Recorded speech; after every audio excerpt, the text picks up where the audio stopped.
Olá, olá, meus queridos! Estamos aqui para mais um episódio do Mobcast, o podcast que aborda método de ovulação Billings e outros métodos naturais e também a saúde, a fertilidade do casal. Estamos aqui com uma pessoa ilustre, não é não, Pedro? E é importante ele. Rapaz, esse cara é importante, viu? Vou entrevistar hoje ninguém mais, ninguém menos do que o meu marido, o Denis. Gostei do ilustre aí. Marido Mob, não é isso? É o meu marido Mob, viu? O cara que deu o título do podcast, né? É isso aí. Idealizador. Essa história é boa, amor. Acho que a gente podia começar com essa história. De onde é que surgiu o nome Mobcast e como é que você chegou aí nessa ideia aí pra gente? Pronto, vamos começar do início, né? Não? Como é que surgiu esse nome, né? Marido Mob. Eu lembro que teve uma paciente, uma seguidora da Rebeca, né? Que colocou uma pergunta, aquelas caixinhas de resposta no Instagram, né? E aí alegava que o esposo não queria, digamos, né? Que eles engravidassem, mas também não queria ter nenhum período de abstinência nos dias férteis da mulher, aquela coisa toda, né? E perguntava o que é que ele precisava fazer, né? O que é que eles precisavam fazer como casal, né? Essa eu lembro, viu? Você se lembra dessa pergunta aí? Essa aí viralizou, esse vídeo aí viralizou. Ele quer o bônus, mas não quer o ônus na história, né? Isso aí, meu filho, mas não é assim, né? Infelizmente não é assim. E aí eu fui pego de surpresa, ela, né? Eu acho que a gente estava jantando. Estava jantando, amor. E ela foi, vou pedir aqui para você responder essa pergunta, que é mais pertinente para você aí, já que envolve o esposo dela.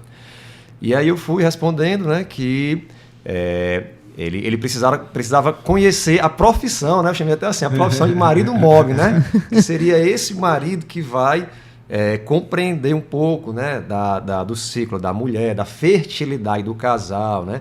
Enfim, da questão também da castidade do casal, né, que vai além, né, desses períodos de abstinência. E aí eu citei até nesse podcast, né, o baluarte dos maridos Mobs, né, que era São José, né? Então a gente precisa se espelhar nele, né? São José, que é aquele modelo de esposo, né, modelo de pai, modelo de trabalhador. Então a gente se espelha nele e tenta ali tirar algumas virtudes, algumas qualidades que a gente pode estar colocando na nossa vida e seguindo aí essa carreira de marido Mob. Então foi assim que surgiu a carreira de marido Mob. Quando isso caiu na internet, os nossos amigos, né, enfim, começaram a fazer onda, né? Mas tu é o marido Mob, né? Eu tô sabendo que agora tu já tem um apelido, né? O marido Mob, né? E aí eu assumi realmente esse apelido, porque é o seguinte, indo um pouco antes, né, dessa conversa que a gente teve aí da caixinha de perguntas lá do Instagram, a primeira vez que eu escutei falar sobre o método Billings, né? Eu tenho certeza que o pessoal que está assistindo a gente vai ter essa mesma reação, muito deles, né? Foi o quê? Eu escutei método Billings e disse, realmente é a tabelinha, né? A tabelinha não vai funcionar, né? Por isso que esse pessoal que faz método Billings, a tal da tabelinha, agora tem um nome bonito, né? Inventaram um apelido para ela. Isso não vai funcionar, é tabelinha. E aí eu comecei a conhecer algumas pessoas que faziam o método Billings, né? Primeiro dessas pessoas... Quem foi, amor? Quem foi essa pessoa, né? Adivinha? Meu sogro, né? Dr. Paulo Dourado. A minha sogra, a dona Rosilene, né? Aí eu olhei para eles, vocês dois fazem esse negócio de método Billings, né? Aí eu olhei a prole, né? 6 meninos. Quando eu conheci a Rebeca, eu passei, eu acho que uns 6 meses ou mais para decorar o nome de tanto menino. E porque eram nomes diferentes, mas os meninos eram tudo parecidos. Aí eu olhava, um era Daniel, né? Esse que é o Davi, aqui é o teu Levi, né? O João Paulo. A Sara que foi mais tranquila, que só tinha uma menina, né? Então eu memorizei rápido. E aí quando eu conheci essa história do método Billings, não conhecia até então, né? Depois de 30 anos de caminhado, eu conheci o método Billings já de casar, né? Conhecia a tabelinha, né? Que a gente estudava lá no colégio, na faculdade, mas o método Billings com esse nome, com essa metodologia, não. E aí eu olhei para ele e disse, por isso que ele tem 6 filhos, tá entendendo? Não funciona não. Não vai funcionar. A famosa tabelinha só que botaram um nome bonito, rapaz, isso aí não tem condição. E aí, apesar dessa descrença, né? Como é que eu posso chamar? Preconceito, né, amor? Preconceito, porque todo mundo tem, justamente. assim, quem não conhece acaba que tem esse preconceito, né? Tem. E aí, assim, eles falaram do método Billings, né? Mas os detalhes, né, digamos, os detalhes mais íntimos do casal, eles não comentavam comigo, né? Eu vim descobrir agora, depois de casado com ela, né? Sim. Mas na época, talvez, se eu tivesse entrado em contato com essas histórias, essa barreira já tinha sido demolida instantaneamente, né? Porque eu olhei o número de filhos e disse, ó, o método não funciona. Mas, na verdade, é que depois de muito tempo, né, quando eu comecei realmente a ter uma intimidade maior com eles, eles foram contando como cada um dos filhos, né, foi gerado primeiro no coração de Deus, depois no coração deles e depois o filho veio a nascer. Então, cada um dos 6 filhos tinha sido desejado por eles. Então, não foi algo que aconteceu ao acaso, não foi algo que aconteceu, enfim, espontaneamente, né? Eles já tinham sentido aquilo dali e era para ser realmente os 6, né? E aí, se eu soubesse dessa história antes, talvez eu tivesse, né, demolido essa barreira que eu coloquei quando eu conheci o método Billings. E aí eu decidi assumir esse alcunha, né, esse apelido de marido Mob, com muito orgulho, porque assim como eu fui motivado por um homem, por uma pessoa, né, por um chefe de família, eu queria então poder também levar esse conhecimento, né, esse método para outros homens também, né, que eles possam estar conhecendo a minha história, conhecendo de outros homens e possam acreditar naquele método que a princípio possa não funcionar. Mas é um método interessante e eu acredito nessa conversa aqui a gente vai dar algumas outras histórias que com certeza vão de encontro ao que eu estou falando aqui. Hoje é um dia para a gente contar muitas histórias, né? E para a gente contextualizar o assunto desse podcast dentro da realidade, da vivência da sexualidade no matrimônio. Né? Muitas pessoas têm, assim como esse rapaz que é o esposo dessa minha seguidora, não quer viver essa realidade da abstinência no período fértil, naqueles casais que desejam espaçar uma gestação por um motivo justo, muitos esposos veem isso como uma grande desvantagem. E a gente quer aqui, né, amor, com esse podcast, Pedro aí vai fazer umas perguntas aí, vai contextualizar esse negócio, mas a ideia é justamente trazer desmistificar mesmo essa ideia, né, ruim que as pessoas têm a respeito dos períodos de continência periódica, né? E o quanto que isso faz com que o casal cresça em muitas virtudes que a gente nem imagina que são capazes, né? Exatamente. Isso mesmo. Uma coisa que eu acho interessante, assim, falar aqui, né? Acaba que a gente é amigo, graças a Deus, hoje em dia, né? A gente tem uma convivência fora daqui também. Mas uma coisa que eu acho interessante falar, inclusive pro pessoal que está assistindo, é que, olhando hoje, parece que sempre foi esse mar de rosas dentro do método Billings, né? E, na verdade, não. Vocês têm toda uma história que leva vocês para dentro do método Billings. Mas eu queria fazer diferente um pouco hoje. Eu queria que a Rebeca contasse a versão dela, né? E depois, como o Denis contar a versão dele, como que chegou e falou, não, beleza, vamos. Entendeu? Então, bora contar primeiro. Eu acho que vale a pena a gente contar como foi que eu fui verdadeiramente e definitivamente apresentada ao método Billings. Então, como o Denis falou, eu nasci num seio em que a palavra Billings era uma palavra muito utilizada.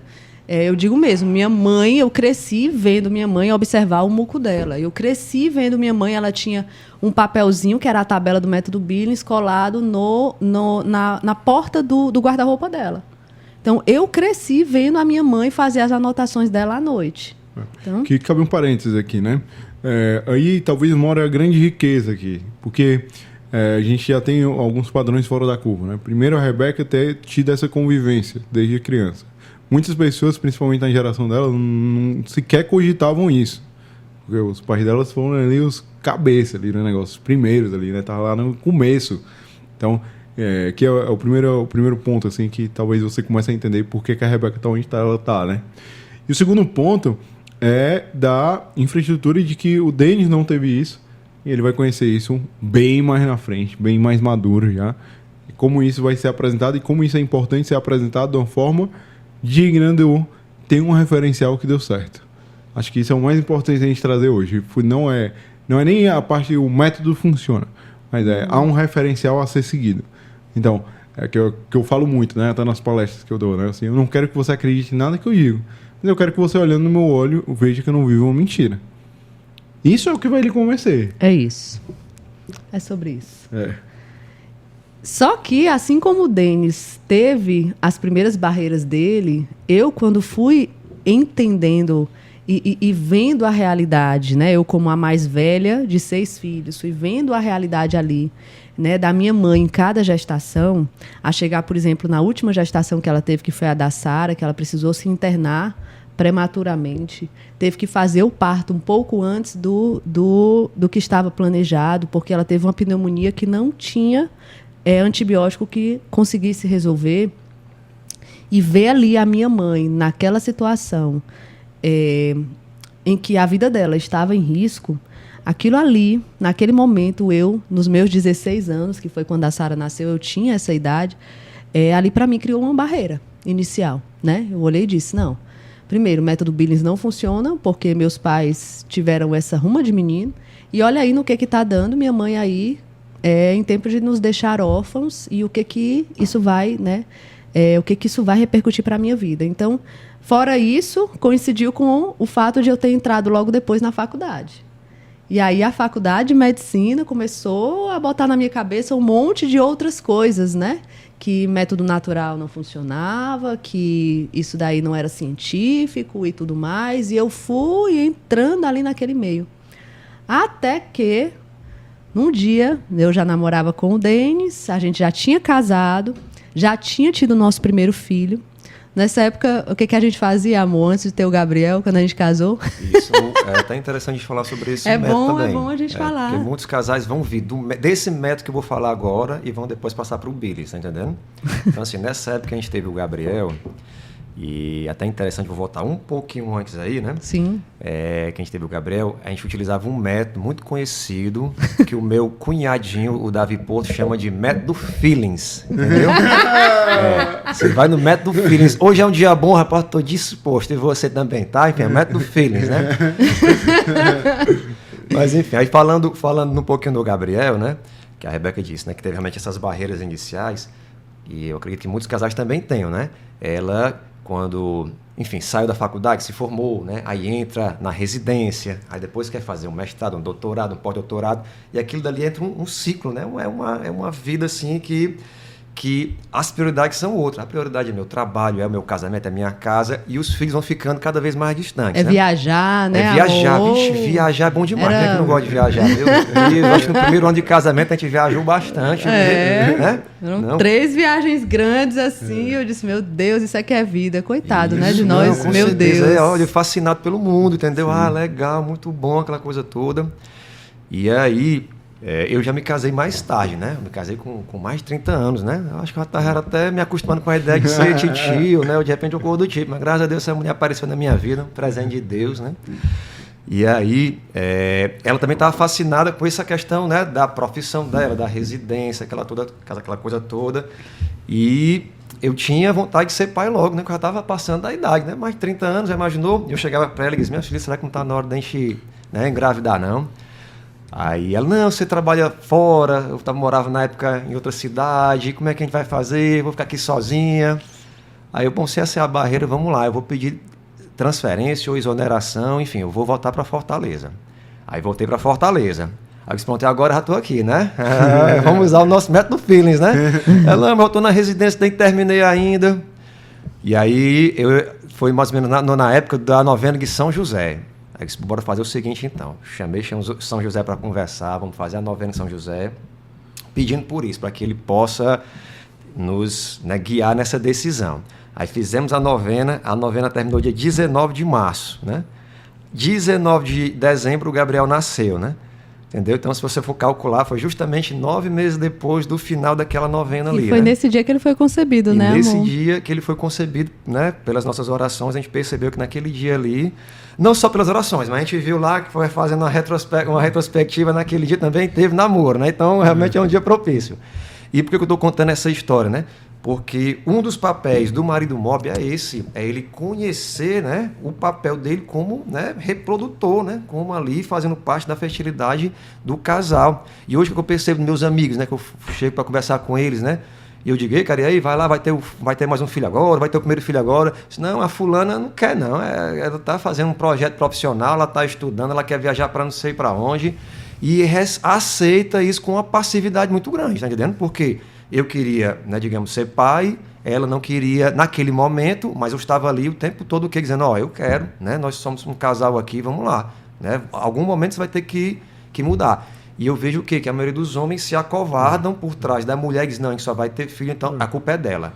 Quando ela Isso quiser. é resolutivo, né? Qual é a barreira? A barreira é morar fora? Pronto, eu resolvi a barreira. Qual é a outra barreira? Então você ser resolutivo ali, até para dar segurança para seu parceiro ali de que aquele momento é propício. Justamente, você tem que passar, você chegou num ponto interessante mesmo, Pedro, você tem que passar a segurança. A mulher talvez queira essa segurança, né? A segurança que você quer ser pai, a segurança que ela vai poder contar com você, né? Com o que precisar. Então você tocou num ponto importante aí. O homem tem que ter a segurança e transmitir essa segurança para a sua companheira. Não só em palavras, mas em atos concretos, principalmente em atitude. Perfeito. Tudo que uma mulher quer, isso mesmo, viu? Tudo. Sim. Assim. E nesse período, vez ou outra, né, amor? A gente também fazia uso de camisinha. Isso. E quando os dias que eu achava que eu estava fértil e tudo mais, e aí, um belo dia depois, o Gabriel nasceu, aí por meio do método Feelings, o Denis insistiu, eu disse, não, pois então pronto, vou obedecer, bora lá, bora tentar. E o Gabriel nasceu, e depois que o Gabriel nasceu, voltou aquele medo, né? Agora eu não posso engravidar de novo, agora tenho a minha carreira, a minha vida profissional tem que começar, né? Eu tive o Gabriel no final da minha residência. Então, muitas médicas também, se Deus quiser, vão estar assistindo esse podcast e vão ficar. Poxa, então ela teve na residência, é possível ter filho na residência? Eu digo, é possível. Porque filho, ele sempre vai ser a prioridade da sua vida, né? Constituir a sua família tem que ser a prioridade. Na época eu não tinha tanto esse entendimento, né, como eu tenho hoje. Mas de uma maneira instintiva, vendo o exemplo, por exemplo, dos meus pais, vendo o exemplo da minha mãe, que muitas vezes abriu mão de sonhos profissionais para ser mãe, eu disse, não, o caminho é esse aqui, é isso aqui que eu tenho que seguir. E aí, depois que o Gabriel nasceu, eu tinha um confessor, por quê? Porque hoje, com muito saudosismo, o padre Ligório não está mais morando em Fortaleza, mas durante muitos anos ele foi o nosso confessor e esteve, né, como nosso diretor espiritual nos acompanhando e nessa caminhada aí. Ele era um padre, assim, que eu digo que ele foi um grande parceiro de lutas, viu, Pedro? Porque na época da residência, os casos mais capciosos que você podia imaginar, de paciente que queria abortar, que internava no hospital, enfim, de coisas bem capciosas desse tipo, ele se juntava a mim nessa luta e nós travamos grandes batalhas durante a residência. E aí, um belo dia, eu estava lá me confessando com o padre Ligório, né? Primeiro fui eu, depois foi o Denis, né? A gente sempre ia juntos e aí fazia o revezamento. Primeiro já passava a ficha, né? Sim. E aí, numa dessas, a gente estava conversando outro assunto. Eu sempre evitava esse assunto relacionado à sexualidade. Sempre. Né? Por algum instinto ali, o inimigo me botava para não falar sobre aquilo ali. Impressionante. E aí, ele pegou e tocou nesse assunto. Eu disse, filha, e o que vocês fazem para não ter filhos? E eu pensei comigo, meu Deus, eu não acredito que ele vai tocar nesse assunto, né? E aí eu disse, não, padre, assim, a gente faz uma tabelinha meio assim, meio estranha, a gente não anoto nada em canto nenhum, e vez ou outra a gente usa camisinha. Aí ele, filha, isso não está certo. Isso não está certo. Você já ouviu falar do método Billings? E aí, quando ele falou, eu digo, meu Deus, Senhor, lá vai eu voltar para aquele fantasma, né? Que acompanhou ali, me acompanhou durante alguns anos da minha vida, do medo de ter perdido a minha mãe, né? Então, assim, para mim é como se ele estivesse ressuscitando um fantasma, quando, na verdade, ele ali estava trazendo a minha salvação, né? A salvação para o nosso matrimônio, para as nossas almas, né? E aí ele olhou e disse, olha, se você quiser, eu estudo com você. Porque, detalhe, o padre Ligório, ele era enfermeiro. E eu acompanhei ele na época também da faculdade de enfermagem. Então, eu ia muito para o seminário, ele é camiliano, e aí eu ia para o seminário dos camilianos estudar com ele, principalmente assuntos relacionados à parte de ginecologia. Eu ensinava coisas, né, para ele da parte de ginecologia, estudava a véspera de prova dele. Então, a gente tinha esse hábito de estudar juntos. E ele disse, a gente estuda juntos. E eu compro isso com você, essa batalha com você. Você não vai estar sozinha. E aí, coincidentemente, né, tinha um curso. Aí eu cheguei para o Denis, né, eu tinha um curso no fim de semana seguinte. E aí eu cheguei para o Denis e disse, olha, tu não sabe o que o padre Ligório me pediu. Aí vem a versão do Denis agora. Ele me pediu para a gente fazer o método Billings. E aí, como é que foi a tua reação com isso? Pois é, engraçado que ele era o nosso confessor, né? Então ela ia primeiro, depois eu ia, às vezes eu ia primeiro, né? Então deixa eu logo na frente aqui. E é interessante como Deus age, né? Que nesse momento, nesse dia, ele pediu isso para ela, né? E quando eu fui, ele não tocou no assunto, né? Então, ou seja, ele direcionou, digamos, né? Talvez ali por iluminação do Espírito Santo, que ela que deveria partir dela essa iniciativa, né? Agora só um parênteses aí. Tem uma coisa interessante, né? Que a maioria das mulheres não percebe isso. Mas o vetor de mudança é todo da mulher. De uma família. Você já parou pra pensar nisso? Todo Total. da mulher. Por mais que o homem que nos atos concretos quem faça a mudança ali, na força braçal. É isso Mas mesmo. o vetor da mudança é da mulher. Se a mulher quiser mudar o homem, moldar do jeito que ele quiser, ela consegue. No silêncio, quietinha. Aí daqui a pouco ela fala, o que você acha disso? Sei lá. Aí o cara vai indo. O cara vê, meu amigo, já foi, entendeu? Eu concordo. Depois foi justamente assim. Eu acho que ele já tinha percebido isso, né? Procurou a mulher. E aí ela veio me fazer esse convite, né? E aí, como eu falei, eu não conhecia o método Billings, né? Só conhecia pela história dos pais dela, que não também me passou muita segurança, né? Que eu, né, não teve muita credibilidade. Mas foi um pedido do Padre Ligório, né? A gente tem um respeito muito grande por ele. Ele disse, não, se ele pediu, nós vamos fazer o que ele pediu. Obediência. Vamos lá, vamos obedecer. Não conheço, não sei como é que vai acontecer, mas vamos dar esse passo na fé, né? E aí foi interessante que esse curso, né, já era na véspera, na mesma semana, talvez no próximo final de semana. Foi no fim de semana seguinte. E quem estava organizando era uma dentista, acredita, né? Então já me identifiquei, né? Disse, olha aí, rapaz, uma dentista, minha colega. E o curso foi realizado na ABO, que é a Associação Brasileira de Odontologia, né? E uma instituição que eu já conhecia, já tinha feito alguns cursos lá, já frequentava. Então eu cheguei e me senti em casa, entendeu? Estou em casa aqui no método Billings, foi feito para mim. Entendeu? Foi feito para mim. Cheguei lá, sentei na cadeirinha, na poltrona que eu já conhecia, peguei as informações, de vez em quando eu olhava para a Rebeca, dava aquele sorrisinho sem jeito, né? Mas enfim, e a gente fez esse curso, não foi, Linda?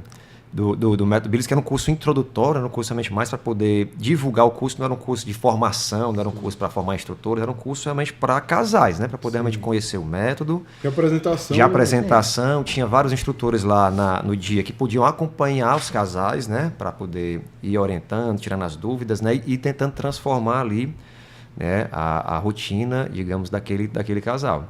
E aí foi assim que a gente começou o método Billings, não é isso, cara? E aí depois a gente começou a botar em prática, né? E de cara, para a gente poder botar em prática, o método Billings ele pede 15 dias de abstinência.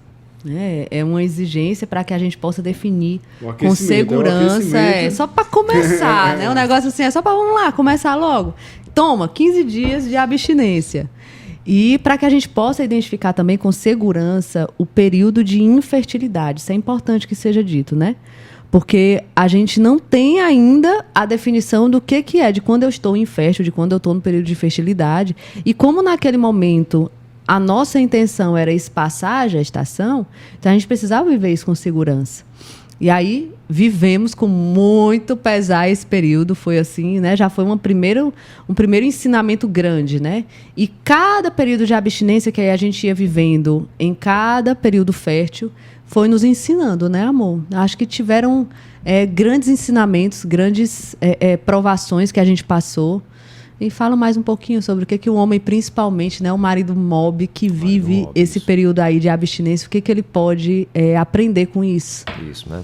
No meu caso, vou falar um pouquinho da minha história, né? Acho que o Pedro também já sabe, de vez em quando até a Cristiana traz uma comidinha sem glúten para mim, né?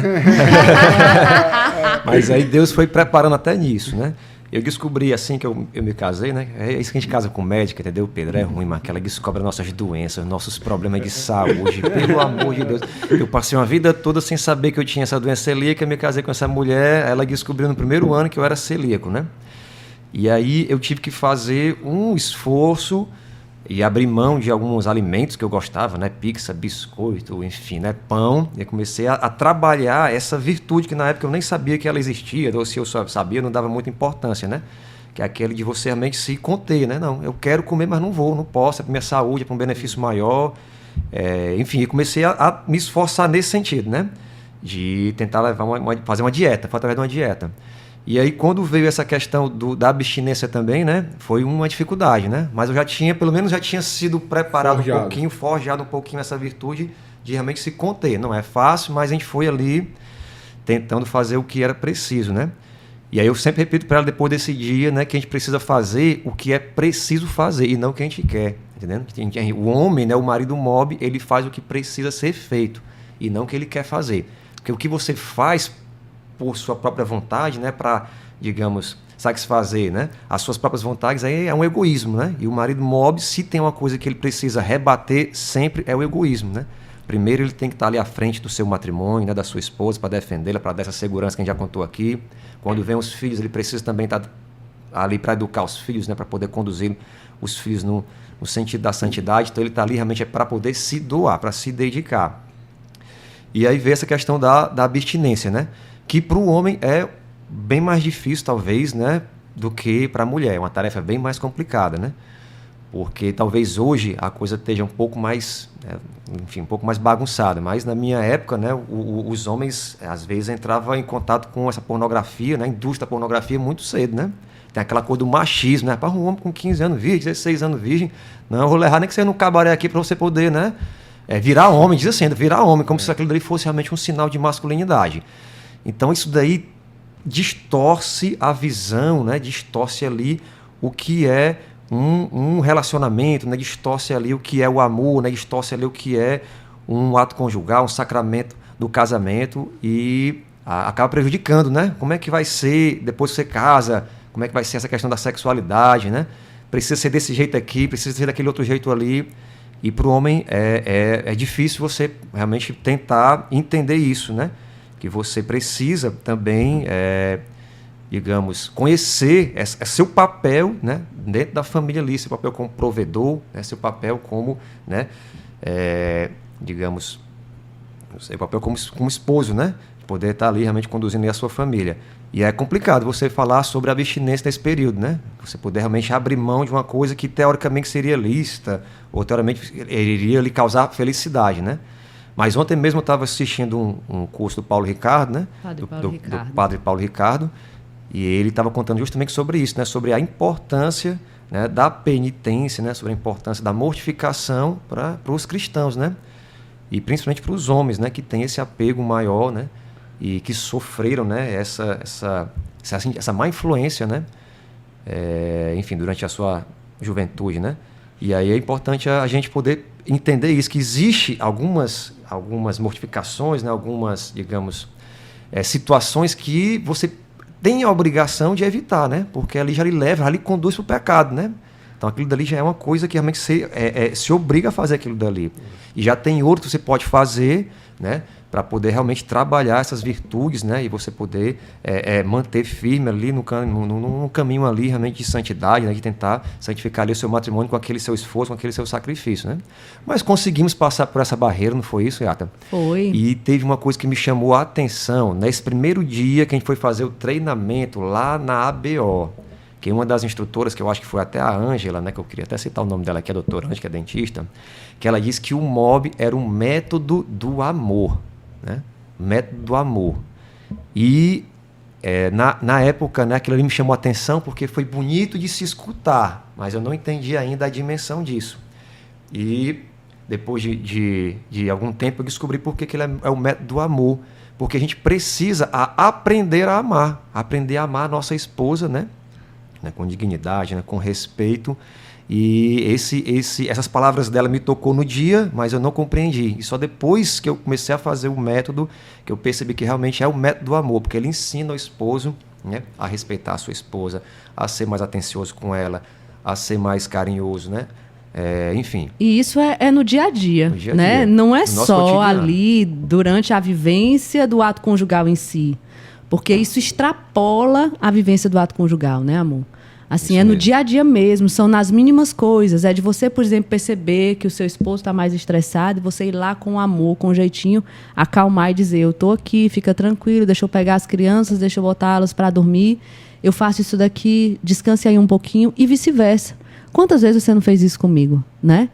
E eu queria também abrir aqui um parêntese dessa questão da vivência da abstinência, né, que em alguns momentos da nossa vida, por questões realmente particulares do nosso casamento, né, do nosso matrimônio, a gente precisou espaçar gestações. E eu digo, quantas vezes, não foi ele não, a gente precisou espaçar gestações e precisou ali se conter diante da vontade de estarmos unidos um ao outro, e a gente ofereceu aquele sofrimento, aquela privação por algo maior. Por exemplo, pelos filhos que ainda haviam de vir, né? Então, quantas vezes a gente olhou e disse, meu Deus do céu, como hoje está difícil. Mas, Senhor, e aí eu falava, se eu não falasse, você falava, Senhor, eu te ofereço esse sofrimento pelos filhos que nós ainda teremos com a graça de Deus. O cara só não fala calma assim, né? Senhor! Muitas vezes falava mais assim, né? Tem que ser mais eu ali falava. Pra extravasar. Igual o Castorzinho, né, Pedro? O Castorzinho fez sucesso. Mas falando em extravasar, né? Falando aí nos filhos que há de vir, no final do podcast, quem quiser saber dessa história, eu vou falar só no final, viu? Tem a história da nossa Esther, né? Que a gente tem uma filha Esther, a nossa caçulinha. Vou falar sobre a história dela, ainda a como concepção ela foi concebida, da Esther. Eita, que essa história eu vou dizer. Mas só no final, só vai saber quem assistiu o podcast até o final. Mas é muito legal mostrar pro pessoal que você não nasce formado. Você se forma, né? Então, que muita gente tem a impressão que a doutora Rebeca sempre foi assim. De jeito nenhum. A gente teve processo, teve conversões, teve aprendizados, foi aprendendo até chegar no ponto de defender fielmente aquela ideia, né? Olha, no final desse podcast também eu vou dar um certificado de marido mob pro Pedro. Porque ele está só tocando os principais pontos. Era o outro ponto que eu ia tocar aqui, Pedro, era justamente a da formação. A nossa formação. A gente precisa estar sempre buscando formações, né? A gente não pode se contentar com o que os nossos pais, né, com a boa vontade deles, com o amor deles, nos transmitiram, né? O que aprendemos no colégio, o que aprendemos ali na nossa paróquia. Hoje, a gente precisa se aprofundar em alguns temas, sabe? Então, o marido mob, outra tarefa do marido mob, outra característica do marido mob é o estudo. A gente tem que se preparar, a gente tem que estudar, tem que procurar as boas referências, né? Tem que procurar os bons padres, né, que possam estar realmente direcionando os nossos pensamentos, os nossos planos, né, os nossos sonhos. E a questão da formação é muito importante. A formação ela precisa permanecer, tem que ser uma formação contínua, né?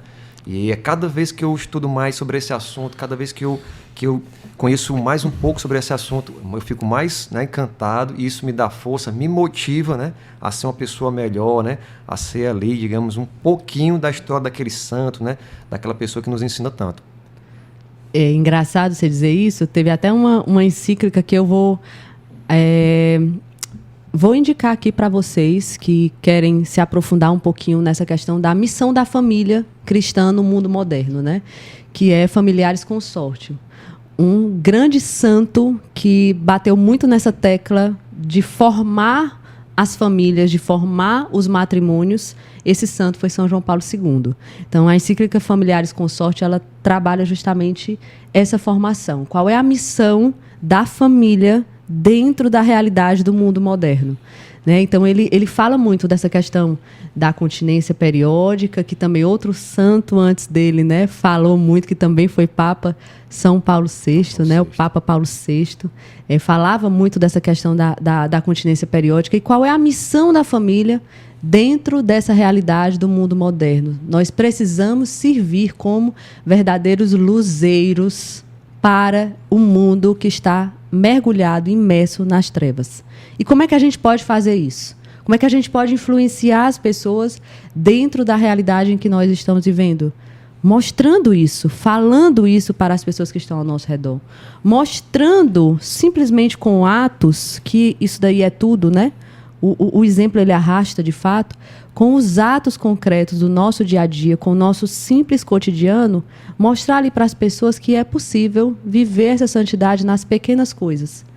Né? Teve uma frase de São Domingos Sávio que eu repeti durante muito tempo na minha vida, todas as vezes que eu era tentada a cometer, por exemplo, um pecado dentro da nossa vivência matrimonial, né? Principalmente dentro da questão da sexualidade.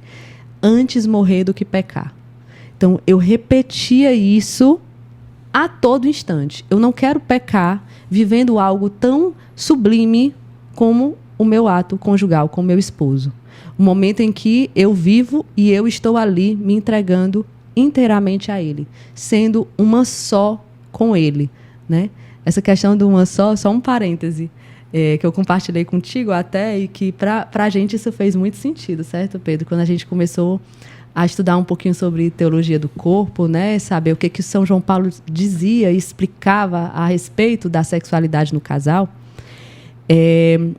teve um trecho da teologia do corpo, principalmente, que me tocou muito.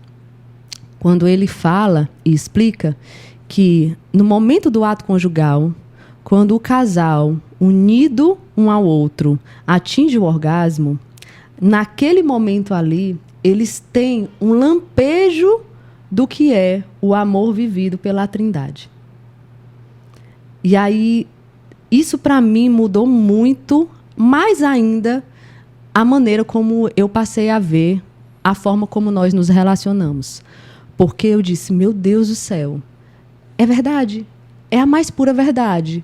Porque o que a gente vive de uma forma plena e lícita como casal, dentro do nosso matrimônio, é de fato esse lampejo desse amor que é perfeito, que é o amor vivido entre as três pessoas da Trindade, que são uma só. Ali se cumpre, dentro do ato conjugal, vivido dessa forma, se cumpre aquela passagem que foi passagem do nosso casamento e de tantos outros, né? Eles deixarão a casa do pai e da mãe e se tornarão um só. Ali, para mim, fez todo o sentido. E é por isso também que o inimigo tenta tanto deturpar a nossa vivência da sexualidade, nos fazendo, por exemplo, acreditar que viver a sexualidade é viver só a genitalidade. E, na verdade, não é.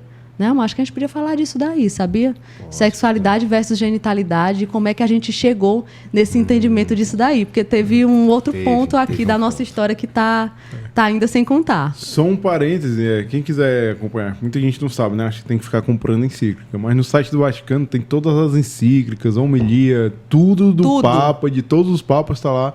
Não, tudo não, porque tem um monte de documento que não tá lá no site também. Mas tem muito documento lá, essas mais recentes todas tem. Então você entra lá, Vaticano, você pode baixar o PDF, é gratuito. Então o Vaticano disponibiliza tudo para você ter acesso já, né? Então fica a dica aí. Fica a dica. Então vamos lá, né? Vamos Sexualidade versus genitalidade. Isso. Aí, enfim, recentemente eu acho que vocês têm acompanhado, né? A Rebeca foi fazer um curso, né, nos Estados Unidos sobre nanotecnologia. Só que antes desse curso, ela teve que fazer como se fosse uma imersão, né, no método Creighton. Creighton, não é isso? Né? E a gente precisou ser acompanhado por um instrutor, que é o Marcelo, e ele nos apresentou uma das primeiras atividades que ele passou para a gente, né, antes de iniciar esse acompanhamento. Foi um quiz, eu acho que é um quiz, né? Umas na verdade, é um formulário. Só antes de continuar, só tu contextualizar aí. O que é o método Creighton, o que é né? o tal do método Creighton. Eu tava com vontade de falar isso, mas eu não queria interromper o Denis, mas bora lá. Só para contextualizar, o método Creighton, ele também é um método natural que se baseia nas observações do muco cervical, como o método Billings. E ele nasceu dessas primeiras pesquisas do método Billings, só que ele diferiu, por um lado, né, porque é um método em que as anotações elas são padronizadas. A forma de ensinar e de se observar também é padronizado de outra forma que diferente do método Billings, né? A forma de se observar dos dois é diferente. A forma de ensinar os dois é diferente, a forma de anotar os dois é diferente. Mas eu precisei, e me ajudou muito, o entendimento prévio do Billings para que nós pudéssemos entender o método Creighton. E eu precisei passar por esse processo de instrução do método Creighton para poder ir para o curso lá nos Estados Unidos. E aí, bora falar um pouquinho aí como é que foi esse processo aí da instrução E como que o Marcelo nos ajudou, o Marcelo Rosado, instrutor do Método Creighton, nosso grande amigo, né, amor? Com certeza. Então ele passou pra Denis, gente... não satisfeito em já ser o marido não, Mob, foi em isso. busca do outro título. Aquilo... É porque ele vai só agregando os títulos, viu? É verdade, né? Mas enfim, como eu lhe falei, né? O marido Mob precisa sempre de conhecimento, né? Vamos buscar conhecimento. E o Creighton apareceu para a gente poder realmente estudar um pouco mais e foi interessante por conta disso. Ele nos apresentou esse Spice Index, né? Que é um formulário, na verdade, não é um quiz, né? É um formulário em que o casal preenche de forma separada. Isso. Eu dou uma nota para o Denis e eu dou uma nota para mim, o Denis dá uma nota para ele e ele dá uma nota para mim. Isso é um e aí depois a perigo, gente né, compara. Exato. Ali é uma fogueira grande, Pedro, tu não tem noção. Dependendo do dia, o marido valoriza lá. Ó. Então ele passou essa tarefa. E aí a gente se reuniu num jantar, já tinha colocado, acho que os meninos para dormir. Aí eu abri uma cervejinha sem glúten, entendeu? Peguei a minha taça do Fortaleza, né? Disse, vamos botar aqui essa cervejinha na taça do Fortaleza. E a gente começou, né? Peguei lá o formulário, ela pegou o dela, um de frente para o outro, para ninguém ver a nota que ela estava colocando. E a princípio, as perguntas para mim não eram assim, umas perguntas que não faziam muito sentido, né? Para que ele quer saber isso daqui? Isso daqui não faz sentido, né? Eram perguntas relacionadas ao diálogo, né? Ao diálogo do casal, né? Qual era a nota que você dava a sua abertura ao diálogo, né? E a abertura ao diálogo da sua digníssima, né? Teve uma outra pergunta, se não me engano, era respeito mútuo. Como é que andava o respeito mútuo do casal? A divisão das responsabilidades no planejamento familiar, no planejamento ali dos filhos, né? E essas eram as perguntas iniciais, né? Foi tranquilo até esse ponto aí foi tranquilo. Show. Eu tava dando não, isso aqui tá legal de conversa. Ai, nota 10 para todos nós, né? Isso tá bom demais. Aí começou uma saraiva já um pouco mais capciosa, tá entendendo? Aí quando o assunto é capcioso, eu mudo de tom da pele, não sei se já perceberam, né? Aí eu fico mais avermelhado, não tem como evitar. Aí eu comecei a ficar vermelho, um vermelho mais escuro, mas enfim. Aí ele começou a perguntar, né, sobre a questão da habilidade para distinguir, né, carícias de amor e carícias de excitação, né? Eu disse, misericórdia, mulher, vai querer saber isso aqui mesmo, meu irmão, pelo amor de Deus, o que é que isso quer dizer, né? Enfim, a questão de você expressar carinho e afeto, né? Que também, não, isso aqui já está tranquilo, né? E tinha a questão também das intenções, né? Relacionadas à fertilidade da mulher, a fertilidade do casal, qual é a intenção, né? Como é que a gente consegue discernir, né? Qual é a intenção de cada um, né? Porque tem épocas que ele está querendo filho, tem épocas que eu não estou tão aberta, eu acho que ainda precisa alguma coisa orgânica, enfim, alinhamentos. Qual é o casal que não se alinha na vida, né? Se não se alinhar, eu vou dizer, o negócio pega, né, errado, Pedro? Dá errado. Mas depois a gente foi percebendo que isso daqui realmente eram os pilares, né? Digamos, né, de uma vida conjugal, né? Uma vida sexual saudável. Uma vida sexual saudável, justamente, né? Você precisa ter esse diálogo, né? Conversar com a sua esposa, né? Não somente coisas relacionadas ali à família, aos filhos, ao trabalho, mas também ao casal, né? Então, dificilmente, eu acho que quase todo dia eu chego para ela, elogio, né? Faço algum comentário, enfim, né? Escorregadio, tá entendendo, né? Já adubo o terreno para mais tarde, tá entendendo? Então, enfim, né?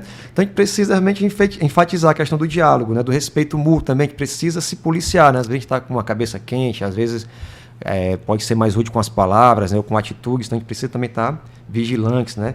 Se policiando ali. Mas teve uma que foi bem capciosa. Acho que tu não disse ainda, não. Pois é, eu tô deixando as capciosas mais pra frente aqui, sabe?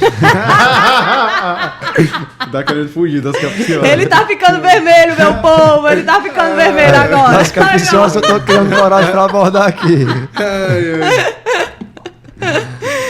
Teve uma que falava como era, amor. Da habilidade de planejar, evitar contato genital. Eita, que essa daí foi punk. Porque sabe por quê, Pedro? É engraçado. Eu acho que tu vai se identificar com o que eu disser aqui. A depender do casal, por exemplo, eu acho que o homem ele é mais relax em relação a isso, né? Ele tá acostumado a fazer uma carícia aqui ao longo do dia, uma mão bobinha ali, a mulher passa, pá, né? Eu vi muito isso meu pai fazer, né? Ô, coisa linda, pá! E pegava e dava assim, homem tem essas coisas, né? De levar nessa brincadeira. Mas eu, né, as mulheres, elas são um pouco mais retraídas em relação a isso, e principalmente, se o objetivo do casal é espaçar uma gestação, principalmente no que no que compete ali o período fértil. Porque a gente fica meio assim, eu falo isso por mim mesma, né? Às vezes o Denis fazia ali, como tá lindo, dava assim um cheirinho no cangote e dizia, não, amor, hoje não pode, não chega não, amor, não sei o quê. Eu ficava com essa armadura ao meu redor. Sim. Mas chegava a ser chato, né? Não, eu fleumático, né? Aí chego lá e levo uma cortada dessa aí, meu amigo. Aí já demorei, né? Já demorei. É tipo isso, né? E aí, o que acontecia? Eu achava que eu estava nota 1000, assim, de vivência de sexualidade. Quando, na verdade, quando eu cheguei nesse ponto aqui, que a gente se deparou com essa questão aí do Spice Index, eu olhei e disse, cara, isso daqui é um problema pra gente. Porque eu percebo que o Denis fica estressado quando eu dou umas cortadas nele. Mas, ao mesmo tempo, como que a gente vai encontrar um equilíbrio para não passar além da conta, né? E aí, a gente ficou nessa. E foi muito bom a gente enxergar isso num papel. Porque eu dei uma nota bem baixa para mim e para ti, não foi? E tu deu uma nota ok. Não, nós estamos massa. Tá tudo bem. E eu dei uma nota super baixa. Aí, depois, quando a gente foi comparar a nota um do outro, aí ele olhou para mim e disse assim, por que tu deu uma nota baixa pra mim e pra ti aqui? Por que tu tá achando isso? Aí eu, não, amor, porque naquele período fértil, não sei o que, tu fica às vezes assim, eu não gosto, eu fico meio sem saber como. E a gente começou a dialogar sobre isso.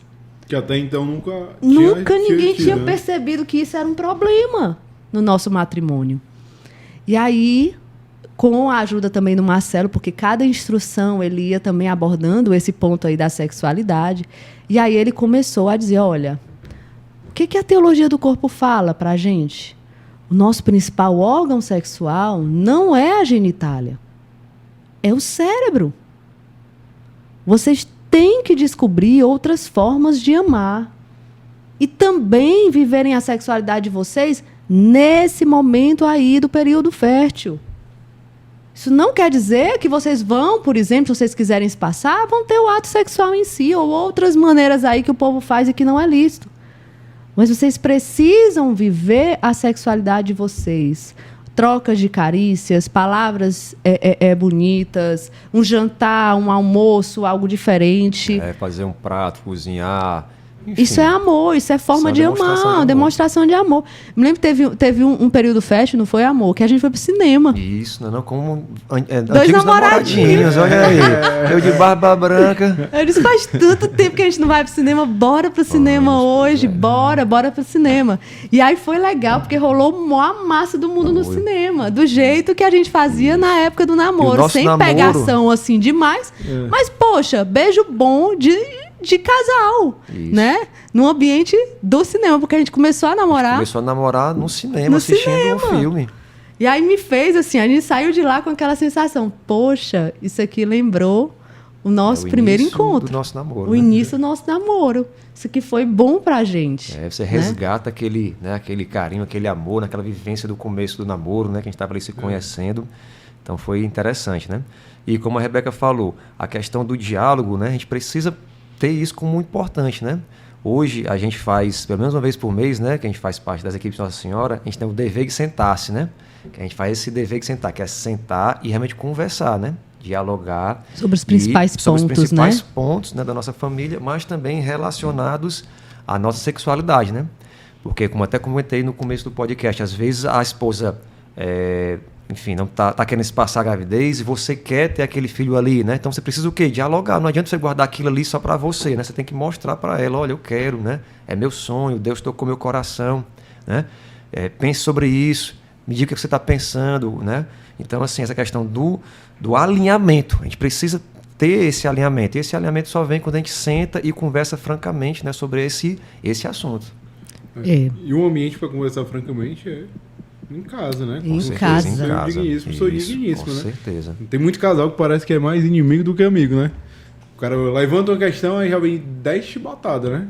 Não, calma, senta, conversa, escuta, tem paciência. Eu falo muito do ser interessado, na escutativa, né?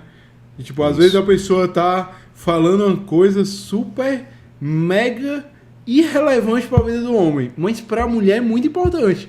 Às vezes ela tá partilhando sobre coisas que aconteceu no dia dela, cuidando dos filhos, que o homem chega do trabalho pilhado, ele ouve, meu irmão, que negócio chato, entendeu? Eu só queria falar do meu problema, entendeu? Puta, mas, pô, calma, senta, escutativa, fica lá, se envolve na conversa. Foi mesmo isso que aconteceu? O que foi que houve? Não sei o que. Então, aí ela vai se sentindo amada, e daqui a pouco ela pergunta também, como é que foi seu dia? Aí agora você consagra, né? Mas é interessante essa questão da escutativa. A mulher ela tem essa facilidade maior de se abrir, né? De falar sobre a vida dela e de falar sobre, enfim, qualquer assunto, né? E é interessante o papel do homem nesse sentido. A gente precisa realmente dar ouvidos ao que a mulher tem para falar. Nem tudo que ela vai falar vai ter relevância para você.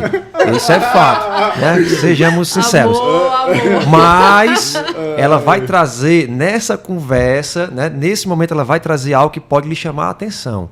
E aí vai acender aquela luzinha amarela e você vai dizer, rapaz, é a hora que eu preciso entrar, é aqui. Entendeu? É aqui que eu vou mostrar o que eu preciso fazer, o que eu vou ter que fazer nesse momento ali. Mesmo que ela não saiba o que é que você vai fazer. Ela. Muitas vezes num problema que nem ela tá vendo. Isso. Mas você consegue, ei, isso aqui, porque tu já pensou sobre Justamente. isso? Aí ela, não. Aí daqui a pouco ela pensa, aí vai vendo, aí daqui a pouco, 3 dias depois ela chega, amor, eu tava pensando sobre isso aqui, acho que isso aqui faz sentido, que você me falou. Aí começa a partilhar de novo e tal. Mas o que eu vejo é escutativo, assim, né? Ser interessado. Isso mesmo. Por mais que seja chato às vezes, mas ser interessado, pô. Ser interessado é esforçado, é se esforçar ali.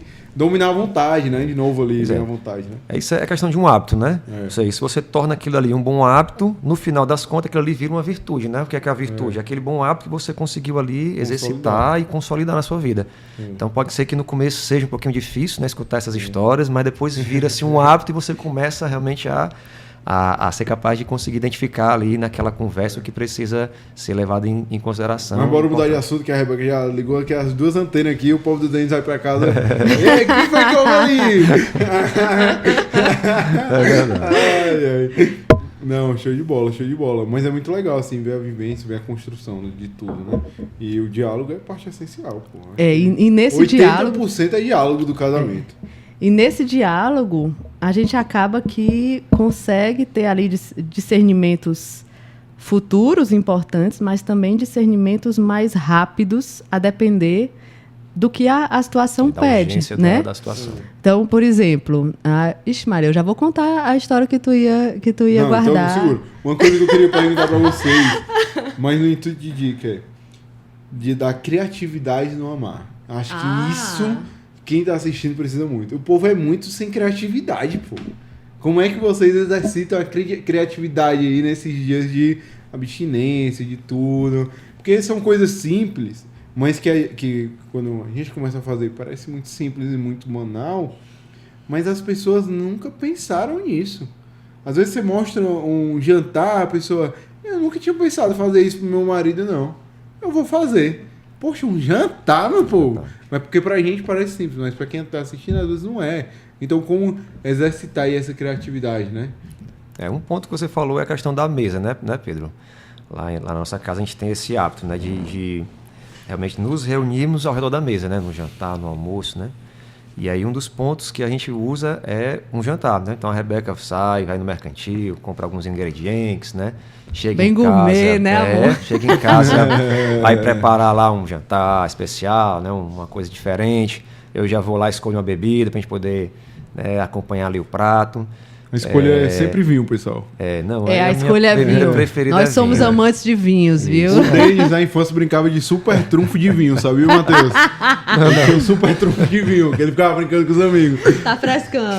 Você vai beber um vinho com o Denis, meu amigo. É tanta informação, mas que no final você fala, mas eu não sei nem beber isso aí, não, mano. Depois a gente faz um podcast sobre vinhos aí, vamos fazer, né? É interessante. Mas enfim, até isso daí você vê o cuidado, né? Da escolha da bebida, na escolha de um vinho, né? Um vinho que harmoniza com esse prato. Já tenho conversado com ela para saber o que é que ela está preparando, né? Então você já vê a questão do diálogo ali, né? De você realmente exercitar aquilo dali, né? Linda, você vai fazer o que hoje? Vou fazer sei lá, frutos do mar. Então já sei que um vinho eu vou trazer é esse daqui, né? Não vou fazer aquilo. Então tudo isso daí mostra, né? Um carinho, né? Mostra os atos de amor, né? Que você vai fazer ali, as atitudes ali de amor, né? De serviço, né? E a gente faz o jantar. Muitas vezes a gente chama os meninos para participar, né? Não? Mesmo que se a gente não chamar, se eles estiverem acordados, eles aparecem Eles lá. aparecem, Qualquer não tem jantar como. romântico, eu boto a mesa para 2, tem 3, né? Tem 4, e às vezes até a Esther já está se aproximando, né? E aí eles ficam fazendo parte também, a gente conversa, conta uma história, conta outra, né? Conto a história da minha infância, eles adoram conhecer as minhas histórias da infância, a Rebeca conta bem as histórias dela. E chama amigos, né, amor, Algumas também. vezes a gente chama casais geralmente, queridos. período fértil, a gente sempre chama algum amigo, algum vizinho, alguém para jantar lá em casa e para partilhar ali com a gente. Por quê? Porque primeiro é um período que a mulher tá com a cabeça melhor. Eu tocar nesse assunto, olha só. Se Fala você aí. tem uma decisão importante a tomar e você está precisando do apoio da sua esposa, da sua mulher, espere, né, o período fértil. Porque nesse período a mulher tem uma iluminação, consegue pensar, fisiologicamente isso é explicado, viu? Refletir melhor. Então é um momento mais adequado para você sentar, conversar, trocar umas ideias, discutir sobre esse assunto que você precisa decidir. Então fica essa dica aí, não, Linda? É o período que a gente está mais em alerta. Os neurotransmissores que são ativados nessa fase, né? Aqui eu falando agora como médica, é importante a gente entender um pouquinho dessa fisiologia do ciclo da mulher, até para que a gente possa usar isso ao nosso favor. Então, existe um neurotransmissor que é ativado mais nesse período, que é o período do pico do hormônio estradiol, e que faz com que a mulher fique mais ligada, mais alerta, ela consegue ter um raciocínio rápido, a cognição dela está mais aprimorada. Então, o período de tomada de decisões, com certeza, a gente sempre escolhe período fértil para fazer isso, porque realmente é um período bem propício. É top. Mais fácil de acertar, né? É mais fácil de acertar. A mulher consegue raciocinar com mais clareza, né? Não que nas outras épocas ela não consiga, né? Ninguém tá dizendo nesse isso. período é com mais clareza. É ainda melhor. Não tá querendo se comprometer. Ainda melhor, né? É verdade. Tô te ajudando aqui a tu voltar bem pra casa, mano. Só, hein? Outra coisa que a gente pode fazer também nesse período, além de um jantar só com o esposo, ou então jantar com amigos, que eu acho que jantar com amigos nesse período é show, porque você acaba que muda o foco ali um pouquinho, né? E consegue dar mais atenção a outras pessoas, enfim. Mas também uma coisa que a gente faz lá em casa, sessão de cineminha. Então a gente chama os meninos, né, amor? Bota todo mundo no sofá, eles escolhem o filme, a gente fica ali assistindo com eles, o Denis faz pipoca e ali a gente faz a sessão de cineminha. Ou então vai para o cinema mesmo, só o casal, assistir um filme legal.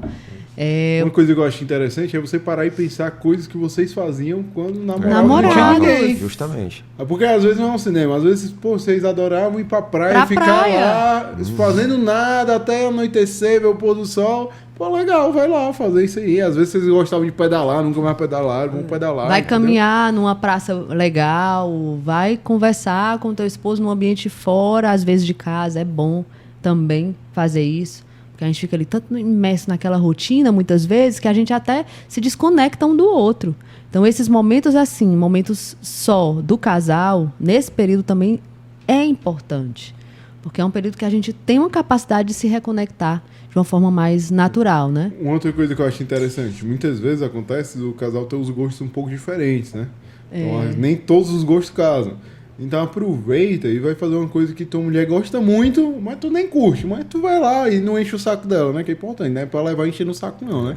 Pra levar de boa, né? Levar disposto a se divertir. Com certeza. Então você vai lá, leva ela lá, fica tranquilo, ela vai ficar muito satisfeita. Por exemplo, a Cristiana adora comer doce, adora comer doce. E ela cozinha muito bem, né? Mas tem uns doces que ela gosta muito. Aí eu pego ela, não, vamos lá comer o doce. Eu nem gosto tanto de comer doce, mas vou lá com ela, come doce. Tem experiência, tem tudo, troca uma ideia. Pô, é legal, ela fica muito feliz também. Aí outro dia ela vai fazer algo que eu gosto muito, que ela nem curte, mas ela vai lá acompanhar e tal. Então isso ajuda muito às vezes, assim, né? Casais que têm gostos muito diferentes, né? Aí ajuda. Então, ajuda muito. Perfeito. E a gente tem até uma história interessante sobre essa questão de como viver essa sexualidade sem se voltar para a genitalidade, né? Lembra daquele dia anterior à minha viagem lá para Omaha, a primeira vez que eu fui para os Estados Unidos fazer o curso, né? Acho que a gente podia contar essa história. Um pouquinho mais assim, íntima da gente, mas acho que dá para contar, vai. Vamos contar então, né? O Denis todo vermelho. Ele ficou vermelho, galera, de novo. Mas enfim, vamos contar então, né? A Rebeca teve que viajar, né, no ano passado, foi isso? Foi a primeira viagem? Foi a primeira viagem. Eu fiz 2 viagens para os Estados Unidos. Né? A primeira foi em outubro do ano passado. Isso, aí a bendita viagem, rapaz, caiu justamente, né, digamos, no final do período fértil dela, né? E aí a gente estava, enfim, né, em casa, esperando esse período passar. Pra ter a despedida, pra poder né, ter uma amor? despedida à altura, né? Porque eu ia passar 15 dias fora de casa, rapaz, na solidão, rapaz, como é que eu ia fazer sozinho, meu Deus do céu. Eu já ali contando os dias, eu disse, opa, vai chegar, e aí a mulher viajou, rapaz, eu disse, poxa vida, né? Mais uma prova, né? Não, mais uma batalha para vencer, mas enfim, né? Venci. Passou os 15 dias e eu Não, contando... mas aí na noite anterior, amor. Ah, sim, na noite anterior, isso mesmo. Aí na noite anterior, que seria a despedida, né? Que realmente não aconteceu. A gente fez o quê? A gente ficou lá na cama deitados, né? A gente ficou se beijando, né? Se beijando, enfim, relembrando aquele primeiro beijo que a gente deu lá, né? No começo do namoro, não foi isso, linda? Foi, eu me lembro que a gente ficou, na verdade, sentado. Ninguém nem ficou deitado na cama, não. A gente ficou sentado e só se beijando, sem pegar em outro canto, sem nada, só ali, vivendo e se conectando um com o outro. Dizer assim, e foi a mensagem que a gente deu um pro outro naquele momento. Eu vou sentir muita saudade de ti, mas eu confio também que você vai segurar as pontas aqui em casa. E ele olhava para mim e dizia, eu vou sentir muita saudade de ti, mas eu confio que você vai vencer esse momento aí, que você vai voltar melhor. E eu tô aqui, eu tô te dando a segurança necessária para fazer isso. Então foram beijos, na verdade, que nos conectaram a muitas outras coisas, né, amor? Acho que foram muitas mensagens que foram passadas em simples beijos. Simples beijo, né? Isso, teve aquela questão, né, da segurança para você poder ir, que eu ia segurar lá as pontas com os meninos, né? Aquela segurança que você tinha de ter ali um intercessor por você, que ia passar aquele período todo ali em oração, porque realmente é uma batalha grande, né, que a gente precisa vencer quando essas coisas acontecem. Enfim, então foi um momento assim, rápido, né, talvez alguns poucos minutos, mas que deixou aí, digamos, um legado, né? Tanto é que ela viajou, foi tranquilo, passou esse período fora. Eu consegui, né, dar conta dos 3 meninos aqui, né? Graças a Deus. Diga-se de passagem, né? Ele segurou as pontas como ele mostrou que ia fazer. Né? Então foi, e vivemos isso, né? Então, assim, uma forma de amar, gente, se vocês gostam de contato, né? De toque, né? Como é que chama aquelas 5 linguagens do amor? Toque físico. Então, assim, para mim isso funciona muito, a questão do toque físico, né? Então, assim, se você tem essa linguagem do amor e você consegue, por exemplo, se conter de outras coisas mais, de não avançar em outros momentos e ficar só ali na questão do se beijar, poxa, isso aí é uma baita de uma vivência da sexualidade de uma forma muito bonita de um casal e que não precisa você passar dali adiante, se você não pode naquele momento, né? Então, fica a dica também, é uma vivência legal. Oi. E afinal, qual é a história da Esther? Quem sobreviveu até aqui? Quem acompanhou, teve paciência, que assistiu até agora, merece saber essa história que eu vou contar aqui. Pois é, porque aborda a questão do diálogo, viu? Aborda a questão do diálogo. Com certeza, do diálogo e das intenções, né? Você exatamente. Ter um alinhamento das suas intenções. E para quem não sabe, né, a Esther, desde a primeira gestação, ela já existia, não é isso? Quando eu fiz aquela novena de São José, quando a gente fez essa novena de São José como casal, né, que veio o Gabriel, né, antes de descobrir que era o Gabriel, ou era Gabriel ou era Esther, né? Então a Esther já existia, não é isso? O desejo dela, o amor por ela já existia, né? Nessa época, né? E aí depois a Rebeca engravidou novamente, né? E aí continuou sendo a Esther, né? Então, rapaz, a Esther vai vir agora, né? E aí veio o João, né? E eu sabia que era um menino. Eu sentia, eu dizia, Denis, não vem, não é o tempo da Esther agora. Eu sinto que vai vir um outro menininho e eu desejava isso. A gente desejava também, né? A gente estava muito aberto ao que Deus tinha a nos dar. Claro. Mas estou contando a história da Esther, que a Esther já existia desde o Gabriel, né? Passou pelo João. E aí, na minha família, na família da minha mãe, tem uma tradição, né, que sempre no final do ano elas comemoram, se reúnem para comemorar, né? Aí alugam uma casa de praia, né, a gente viaja e passa o Réveillon em família, né? E aí, nesse Réveillon, nesse bendito Réveillon, tava lá, a gente passou o dia fazendo churrasco, né?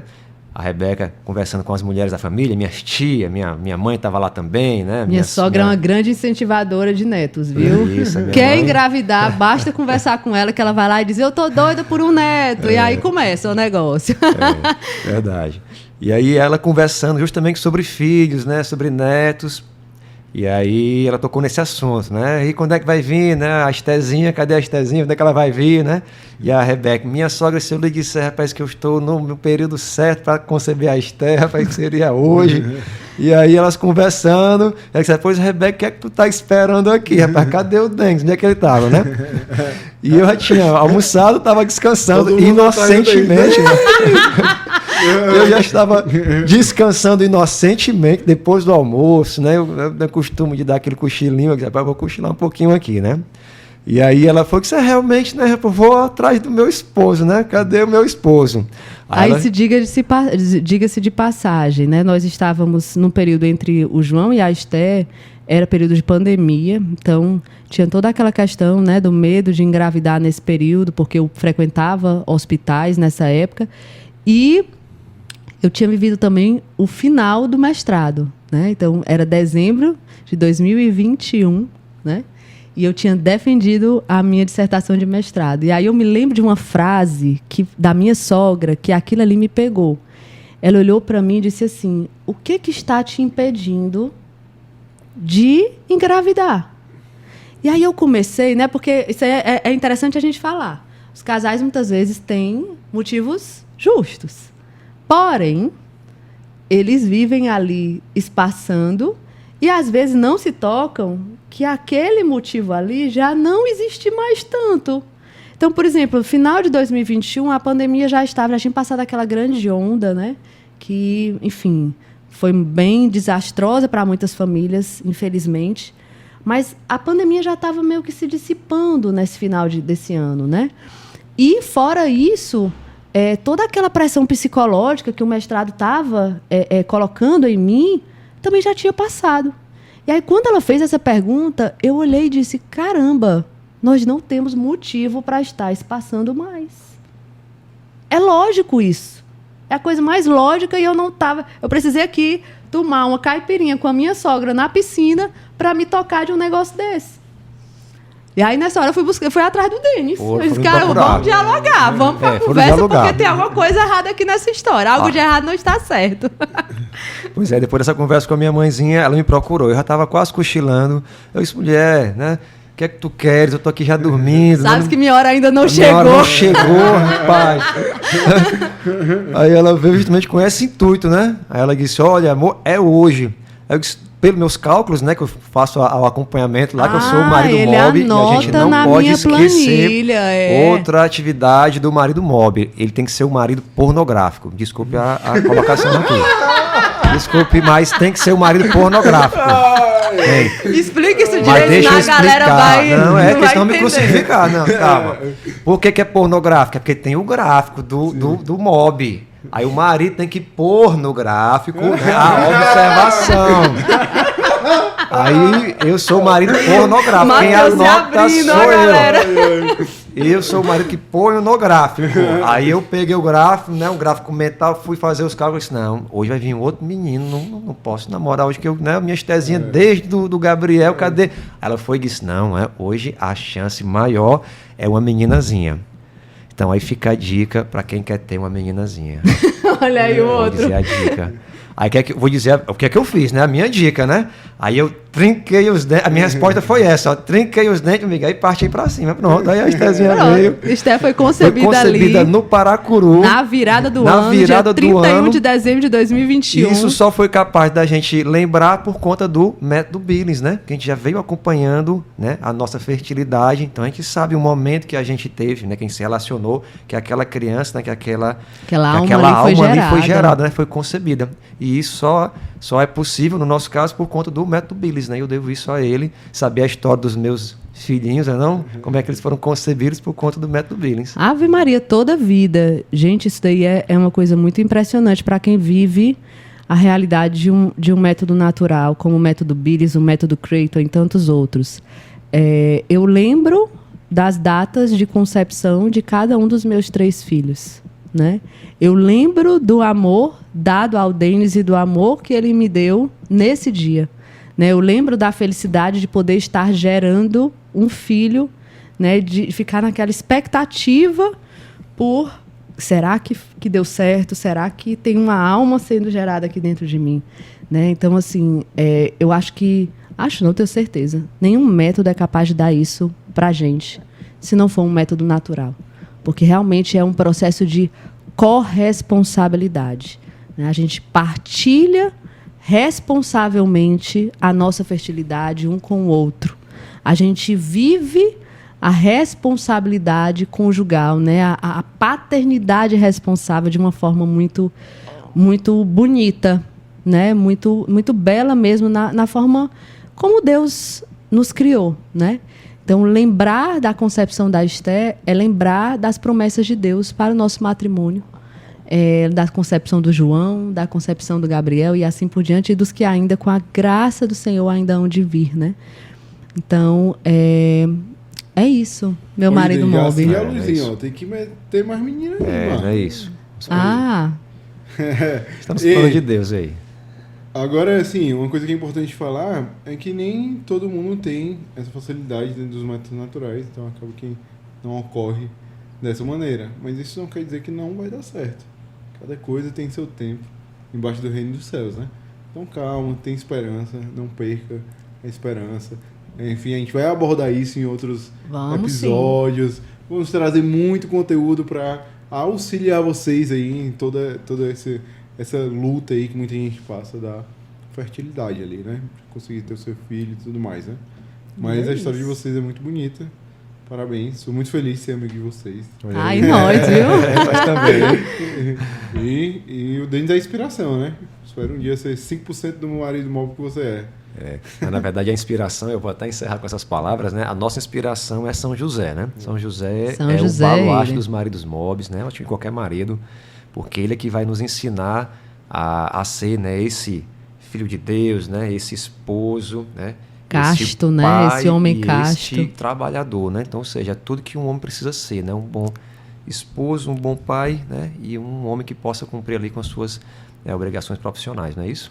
É isso. Show. E vamos chegando ao final desse podcast maravilhoso, né? Não imaginava que fosse tão bom assim não, viu, amor? Vamos marcar um parte 2, vamos marcar um parte 2.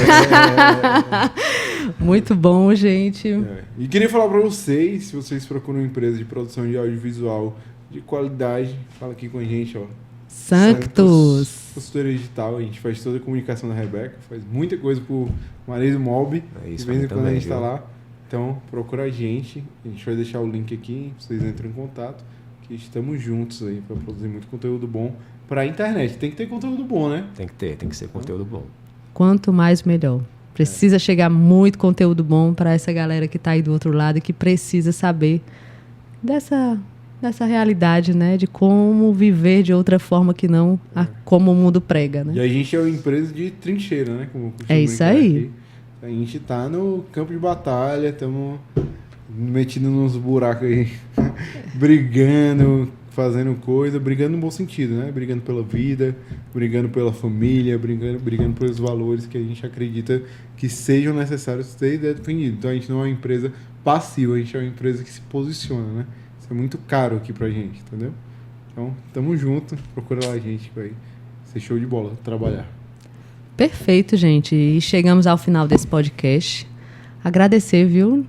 Muito obrigada, meu lindão, por estar aqui partilhando um pouquinho. Eu sei que como é difícil para você falar questões aqui da nossa intimidade, mas as pessoas precisavam, né? Esse episódio ele precisava existir para que a gente possa, com esse exemplo, com essas dicas, com tudo que a gente falou aqui, inspirar muitos outros casais, principalmente homens, a viverem e terem a coragem que um dia você lá atrás teve de me incentivar a viver esse meu caminho que a gente tem traçado hoje como casal e eu também como profissional. Quanto tempo de casado já? Vou fazer 11 anos, né? Agora no próximo mês. 11 anos, próximo mês. Aí. Tava esperando ele dizer, se ele errar. Eu também, eu joguei olhando aqui. No sofá hoje. No sofá. E é isso, gente. Espero que vocês tenham gostado desse episódio. Pedir a vocês que curtam, compartilhem esse episódio com muitos maridos que precisam, que têm potencial para serem maridos mob por aí, mundo afora. E comentem, perguntem aqui embaixo aquilo que vocês precisarem perguntar. A gente está disposto a responder. E a gente se vê no próximo episódio, com a graça de Deus, porque tem muita coisa boa vindo por aí, né, Exatamente. Pedro? A gente tem que lançar o curso, né? O marido mob. É certificar o povo lá agora. Vamos certificar. Vamos certificar depois o marido móveis. É isso aí. Valeu, pessoal. Tchau, tchau. Tchau, tchau.